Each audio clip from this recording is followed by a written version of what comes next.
Camille, une petite fille de 10 ans, adorait explorer. Un après-midi ensoleillé, elle découvrit un vieux bus scolaire jaune, abandonné dans un champ. Ses fenêtres étaient poussiéreuses et ses pneus à plat. Mais pour Camille, c'était une grande aventure qui l'attendait. Avec précaution, elle monta les marches et entra.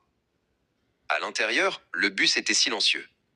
Les sièges étaient déchirés et une fine couche de poussière recouvrait tout. Camille marcha dans l'allée, sa main glissant sur les sièges vides. Quand elle arriva à l'avant, l'air devint soudain froid, et une silhouette lumineuse et scintillante apparut sur le siège du conducteur. La silhouette était un homme à l'air aimable, avec un sourire doux. « Bonjour, dit-il, sa voix comme le bruissement de vieilles feuilles. Je m'appelle Antoine, j'avais l'habitude de conduire ce bus. Je pense que maintenant je suis un fantôme. » Camille n'avait pas peur. Elle s'assit sur le siège juste derrière lui. « Je m'appelle Camille, dit-elle. Enchantée de vous rencontrer, Antoine. » Antoine semblait heureux d'avoir de la compagnie. Il regarda à travers le pare-brise poussiéreux. « Les enfants me manquent tellement, dit-il. Je me souviens de tant d'entre eux. Il y avait un garçon qui racontait toujours des blagues amusantes, et une fille qui apportait un animal en pierre différent à l'école chaque jour. » Il rit doucement, perdu dans ses souvenirs. « Et il y avait une fille, continua Antoine, avec de la chaleur dans la voix. Elle était la plus intelligente de tous. Elle avait toujours le nez dans un livre, lisant tout le long du trajet pour aller et revenir de l'école. Elle avait une petite cicatrice sur le front, juste au-dessus de son sourcil gauche, due à une chute de vélo. » Un petit frisson parcourut le cœur de Camille.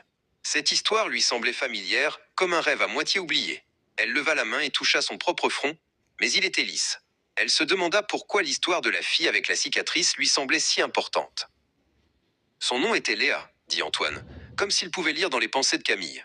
Je me suis toujours demandé ce qu'elle était devenue. J'espère qu'elle est devenue une scientifique brillante ou une écrivaine célèbre, avec tous les livres qu'elle a lus. » Le soleil commença à descendre bas à l'horizon, et la lumière dans le bus devint un orange profond. La silhouette d'Antoine commença à briller et à s'estomper. « Il se fait tard, dit-il, sa voix devenant de plus en plus faible. Je dois y aller maintenant. Merci d'avoir écouté mes histoires, Camille. C'était bon de se souvenir. »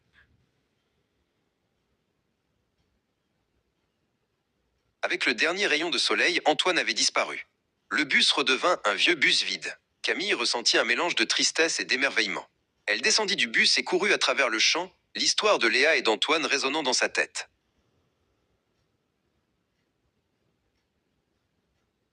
Elle courut par la porte arrière de sa maison où sa mère préparait le dîner. « Maman, dit Camille, sa voix haletante. Quand tu étais petite, tu prenais un bus scolaire jaune.